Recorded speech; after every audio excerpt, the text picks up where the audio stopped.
International Women's Day means to me the recognition of women all over the world and what we contribute, not just on that one day, but what we contribute regularly, 365 days a year. I think it's a very important day, so we can come together as women, and it's been, in the history, it's we're kind of under the men, but I think it's a day to show what we're good for. Supporting women and realising how amazing we are. There's too much in the world about how, men this, men that, men everything. It's just about acknowledging what women have done for society, I think. It's more than anyone realises, and we've benefited society more than I reckon is acknowledged. And you think about the greats, which are all men, but you don't hear about what women have done. It's just about acknowledging women are there, we're on par with them. International Women's Day is just a day to respect and appreciate all the advancements and all the ways that women has made our society better. An example for me is the suffragette movement. I know it's from quite a long time ago, but you can see the influence that it's had on today's modern society. To believe in yourself and not let other people put barriers in your way, because everybody will try and put barriers in your way, and you've got it within you to overcome them. Yeah, I agree with Mum. It's just to believe in yourself, because I feel like we're constantly torn down by society in so many different ways, like what we wear, what we look like. There's so many pressures on women, so much pressure on women as well. So I think that you should just believe in yourself and go for whatever you want to do, because it's life is for you at the end of the day. So yeah. Don't be scared for the changes that are going to happen, because you have a lot of up and downs in life. I know I have, personally. Yeah. You go through a lot of shit, but it does eventually get better. So it's not to be scared of. Growing up, you shouldn't be scared of growing up.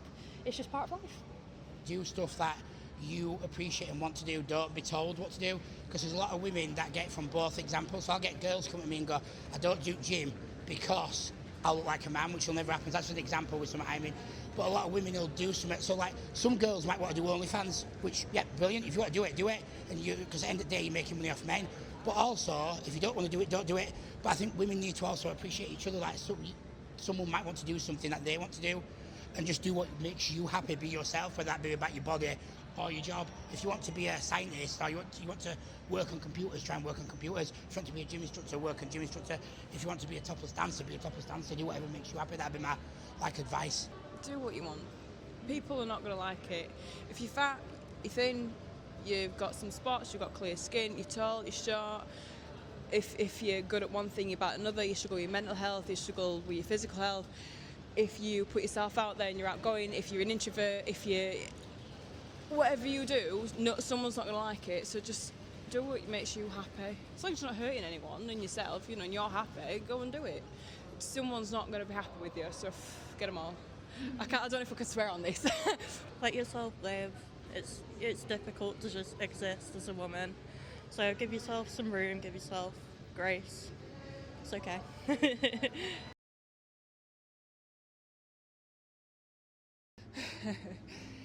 Actually, it might be a bit of a cop-out, but I know a lot of women in my personal life that are very inspiring.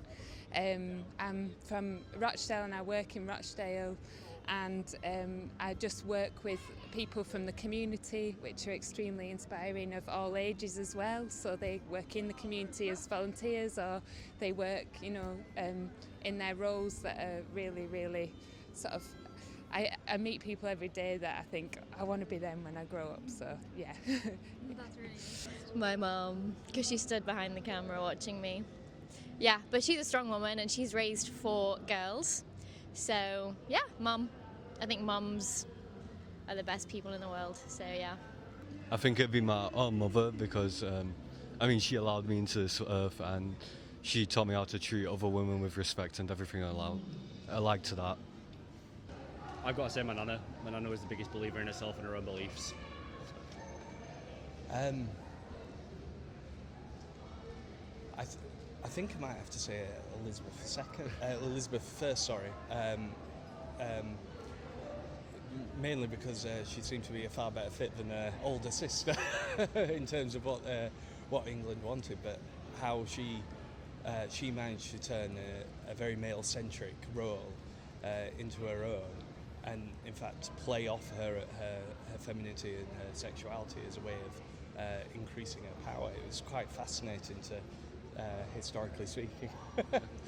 I really love Marilyn Monroe and Princess Diana. I feel like that's a really basic answer, but I don't know. I feel like they did so much for like the women's movement, and like Marilyn Monroe was like one of the first women to like own her own, like, well, she was the first woman to like own her own company and to, you know, put jeans into fashion, and, you know, to say, you know, love yourself the way you are, and to, you know, celebrate all your imperfections. And Princess Diana, you know, she did the whole AIDS thing, where she was the first person to shake hands with an AIDS person, and also to, you know, hug starving African children as well. I feel that was really empowering. I'd say Princess Diana as well for the same Yeah. reasons. It's really basic, but I don't know, I feel like it fits.